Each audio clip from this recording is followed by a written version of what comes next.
السلام علیکم. The officers brief میں خوش آمدید کہتے ہیں. اس وقت تازہ ترین صورتحال کیا ہے, مڈل ایسٹ سے کیا خبریں ہیں, آپ سے ڈسکس کریں گے. ایران نے جزیرہ خارق کو ناقابل عبور قلعہ بنا دیا.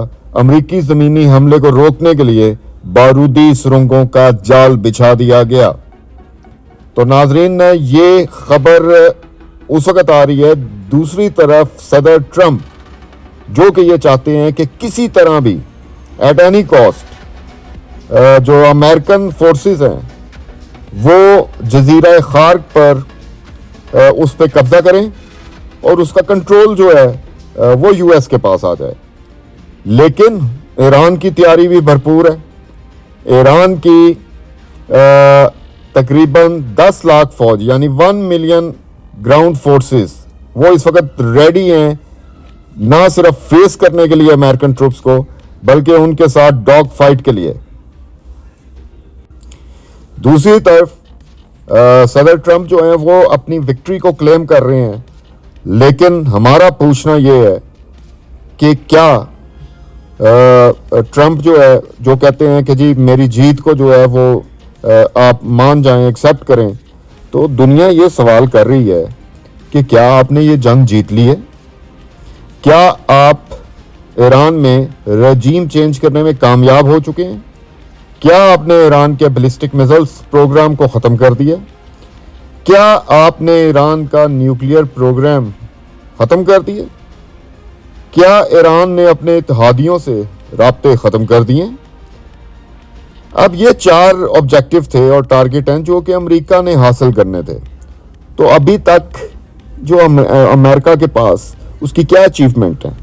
کیا اس نے یہ جنگ جیت لی یا ان میں سے ایک بھی آبجیکٹو امریکہ حاصل کرنے میں کامیاب ہو چکا ہے؟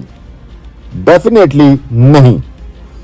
امریکہ نے جو اس کے لاسز ہیں وہ سب کے سامنے ہیں. امریکہ نے اس جنگ میں کیا کھویا سب کے سامنے ہے. کریڈیبلٹی کھو دی, ڈیٹرنس کھو دی, ڈومیننس کھو دی, اس کے علاوہ ویلتھ بھی کھو دی. تو پھر ایران ہو از دی سپر پاور؟ تو آپ سپر پاور تھے نا, تو ایران نے تو دیکھیں انہوں نے تو یقین دلا دیا کہ you are not the super power اور آپ ان کا مقابلہ نہیں کر سکتے. ایران نہ آپ کے بڑے جہازوں سے ڈرا, نہ وہ آپ کی دھمکیوں سے پیچھے ہٹا, نہ ہی وہ آپ کے ایٹم بم سے پیچھے ہٹا, اور نہ ہی آپ کے اسٹیلتھ ایئر کرافٹ جو ہیں وہ بچ سکے.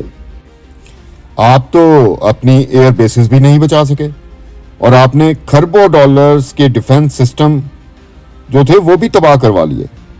آپ کے ابراہم لنکن اور فورڈ جیسے جو شپس تھے, آپ ان کو سمندروں میں آپ نے جو ہے وہ وڈرا کیا, آپ ان کو پیچھے لے گئے.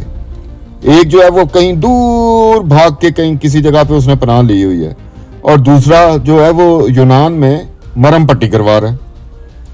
تو بھائی بات یہ ہے کہ سب سے بڑی نیوی آپ کی ہے نا ورلڈ میں, لیکن یہ کہ آپ ایران جیسے کنٹری کو, جس کو آپ سمجھ رہے تھے کہ پتہ نہیں ایران شاید کوئی جزیرہ نما کوئی چھوٹا سا کنٹری ہے اور ہم اٹیک کریں گے اور اس کے بعد بس ہم رجیم چینج کر لیں گے, لیکن کچھ بھی نہیں ہو سکا. آپ سے کچھ بھی نہیں ہو سکا. تو یہ جنگ جو ہے وہ بہت شدت اختیار کرنے کے لیے جا رہی ہے. دیکھنا یہ ہے کہ امریکہ اس جنگ کو جیتنے کی ہر ممکن کوشش کرے گا. آلدو کہ امریکہ یہ چاہ رہا تھا کہ کسی طرح سے کوئی تھرڈ ویو نکل آئے, لیکن اسرائیل کسی صورت ایسا نہیں چاہتا کہ یہ جنگ تھمے. اس کے ساتھ اگر آپ کو یہ بتائیں, ایک بڑی خبر ہے, سی این این کی تازہ ترین انٹیلیجنس رپورٹ نے مشرق وسطی میں خطرے کی گھنٹی بجا دی. ایران نے اپنے سب سے اہم تیل کے مرکز جزیرہ خارق پر ممکنہ امریکی زمینی کارروائی کو ناکام بنانے کے لیے جنگی تیاریاں مکمل کر لیں. اس کے ساتھ آپ کو یہ بھی بتائیں ناظرین کہ جنوبی ایران میں ایران آرمی کو انتہائی ہائی الرٹ پر رکھا گیا ہے. ماہرین کا یہ دعویٰ ہے کہ اگر کشیدگی اسی طرح سے بڑھی تو اس ویکینڈ تک جزائر پر پہلی خونی زمینی جنگ شروع ہو سکتی ہے. مشرق وسطی میں بارود کا ڈھیر لگ چکا ہے اور اب صرف ایک چنگاری کی دیر ہے. تو ناظرین یہ وار اب ایک خطرناک جنگ میں جو ہے وہ کنورٹ ہونے کے لیے جا رہی ہے. اللہ خیر کرے اور سب کو حفظ و امان میں رکھے اور مسلمانوں کو فتح دے. شکریہ.